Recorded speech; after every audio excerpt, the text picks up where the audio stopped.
বছরখানেক আগে the Dhaka mercantile bank cooperative limited নামের একটি এনজিওর পল্লী বিদ্যুৎ শাখা থেকে ৩,৪০,০০০ টাকা ঋণ নেন মনির হোসেন। ঋণের টাকা 2,40,০০০ টাকা পরিশোধ করলেও প্রায় 1 লাখ টাকা পরিশোধে ব্যর্থ হন।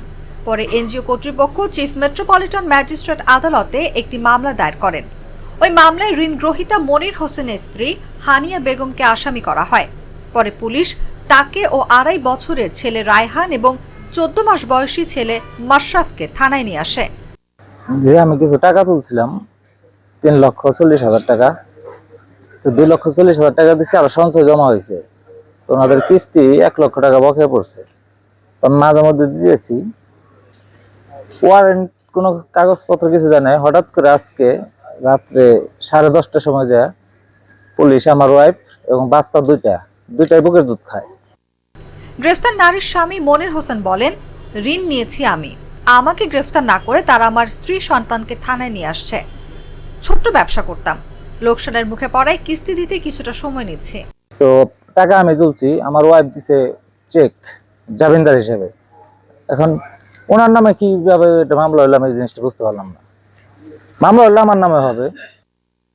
বিষয়টি নিয়ে সুশীল সমাজের প্রতিনিধি সুশাসনের জন্য নাগরিকের ঢাকা বিভাগের সমন্বয়কারী জিল্লুর রহমান বলেন, এই শীতে বাচ্চা দুটিকে থানায় রাখা অমানবিক। পুলিশ ইচ্ছা করলে বাচ্চা দুটিকে আরো ভালো সুরক্ষা দিতে পারত, কারণ ওসির অনেক দায়িত্ব ছিল। ওই নারী তো আর হত্যা কিংবা বড় কোনো অপরাধের সঙ্গে জড়িত না। আশুলিয়া থানার ভারপ্রাপ্ত কর্মকর্তা আবু বকর সিদ্দিক বলেন, এটা দুঃখজনক, এখনই দেখছে, তবে রাত পার হলেও বাচ্চা দুটির বিষয়ে কোনো পদক্ষেপ নিতে দেখা যায়নি তাকে।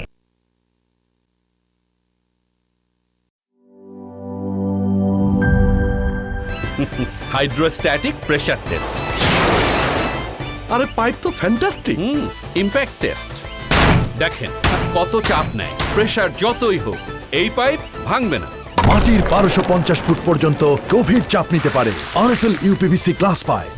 পাইপের বস, না কিনলে লস।